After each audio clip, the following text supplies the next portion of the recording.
40대 여성 A씨를 지난 12일 구속 송치했다고 24일 밝혔다. A씨는 2019년부터 올해까지 익명만남 애플리케이션을 통해 남성들에게 접근, 결혼을 약속하며 주택 구입 명목 등으로 돈을 받아 챙겼다. 특히 피해자 중 한 명인 B씨와는 실제 서울 강서구의 한 빌라에서 동거까지 하며 믿음을 쌓았다. 하지만 B씨가 5,800만 원을 건넨 직후 A씨는 돌연 잠적했고, 알고 보니 다른 사실혼 관계의 남성과 연락하며 B씨 돈을 송금한 것으로 드러났다. 경찰은 A씨가 복수의 남성과 동시에 연애 및 동거를 반복하며 생활비, 전세 자금 등을 뜯어낸 정황을 포착했다. 현재 고소된 피해자만 3명이며 아직 고소하지 않은 피해자도 더 있는 것으로 추정된다. 수도권을 전전하며 도피하던 A씨는 결국 택시 탑승 내역을 추적한 경찰의 잠복 수사 끝에 대전에서 체포됐다. 처음엔 혐의를 부인하던 A씨는 생활비가 필요해 남자들을 만났다며 혐의를 시인했다.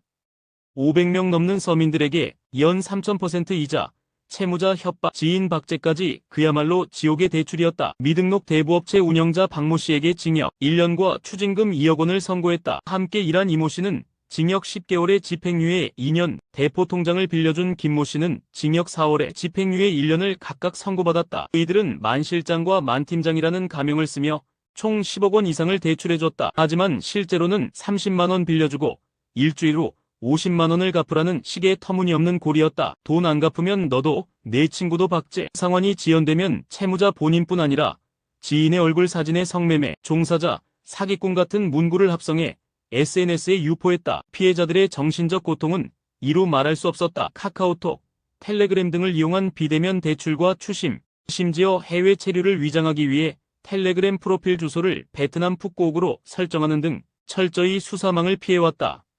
전주지법 정읍지원은 사기 및 업무방해, 점유이탈물 횡령 혐의로 기소된 A씨에게 징역 2년 2개월을 선고했다고 24일 밝혔다. A씨는 유실물 안내 사이트 LOST111을 뒤져 남이 잃어버린 물건을 자신의 것인 양가로채는 수법을 반복해온 것으로 드러났다. 백화점 상품권 유로화, 금팔찌까지 내 거라며 챙겨 A씨는 2023년 6월부터 2024년 7월까지 경찰서, 공항, 지하철 유실물센터 등에서 타인의 분실물 5억 원을 챙긴 혐의를 받는다. 물품은 현금과 외화, 지갑, 귀금속 등 고가의 품목이 줄을 이뤘다. 특히 그는 경찰청 유실물 시스템 LOST112에 등록된 정보를 활용해 분실 일자장소 사진 등을 숙지한 뒤 유실물센터를 찾아가 제가 잃어버린 물건이라고 주장했다. 한 번은 지하철 유실물센터에서 금반지를 받으려다 신분증과 교통카드를 요구받자 달아나기도 했다. 이 장면만 보면 코미디지만 피해자 입장에서는 웃을 수 없는 사기다. 500명 넘는 서민들에게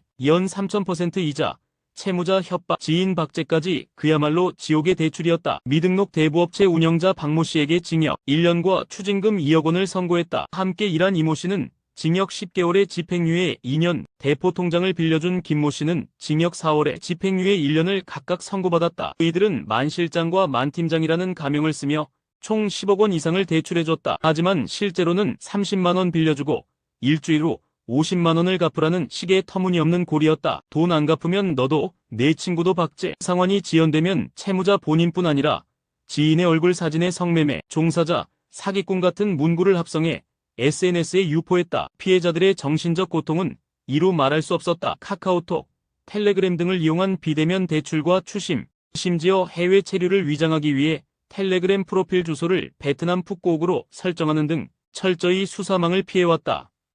몇 달 전부터 음료가 하나씩 사라졌습니다. 한 자영업자가 가게 절도범을 잡기 위해 CCTV를 돌려본 결과 충격적인 장면이 포착됐습니다. 가게 불이 켜진 한밤중 정체불명의 남성이 가게 안으로 들어와 음료 하나를 들고 불까지 끄고 떠난 것. 사장 A씨는 미리 세워둔 음료 13개 중 1개가 사라지자 CCTV를 확인했고 범인의 인상착의는 다름 아닌 건물주 아들과 흡사하다고 주장했습니다. 결국 A씨는 경찰에 신고했고 지문 채취 등 과학수사까지 진행된 상황. 사연이 전해진 자영업자 커뮤니티에는 건물주 아들이어도 법은 평등하다, 무단침입 절도는 그냥 넘기면 안 된다는 강경론이 이어졌습니다. 반면 건물주 아들이면 이후 트러블 생길 수도 있다, 음료 정도로 처벌받긴 애매하니 말로 풀자는 현실론도 적지 않았습니다. 사장은 지금도 고민 중입니다. 절도는 절도지만 건물주 아들이라면 당신이라면 어떻게 하시겠습니까?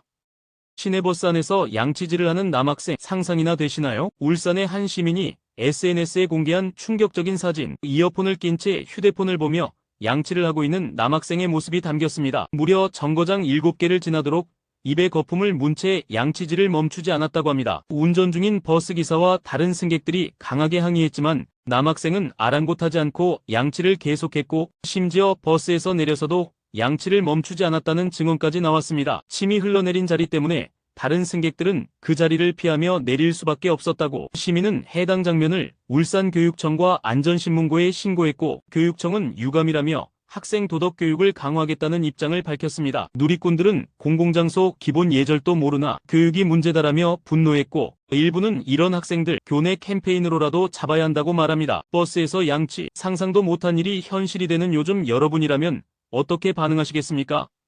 의문의 차량 안에는 채팅앱으로 만난 여성을 강제로 감금한 50대 남성이 있었다. 여성은 소리 한마디 없이 스마트폰으로 경찰에 자신의 위치를 알렸다. 기지를 발휘한 그녀 덕분에 범죄는 멈췄다. 24일 전주 완산경찰서는 전날 오후 10시 55분쯤 전주시 완산구 삼천동에서 50대 남성 A씨를 체포했다고 밝혔다. A씨는 채팅 어플리케이션으로 만난 여성 B씨를 강제로 차에 태운 뒤 전주와 완주 일대를 돌며 사실상 감금한 혐의를 받고 있다. 놀라운 건 B씨가 낸 구조신호. 전날 오후 9시 45분 112에 전화가 걸려왔다. 하지만 상대방은 말이 없었다. 곧이어 현재 강압적인 상태에서 이동 중 통화 불가라는 문자 신고가 접수됐다. 그녀는 차량 종류와 현재 위치까지 전달해 경찰의 추적을 도왔다. 경찰은 즉시 차량의 이동 경로를 추적했고 약 1시간 후 삼천동 사거리에서 해당 차량을 발견. 조용한 구조작전 끝에 B씨를 무사히 구출하고 A씨를 현장에서 체포했다. 술에 취해 96세 노모에게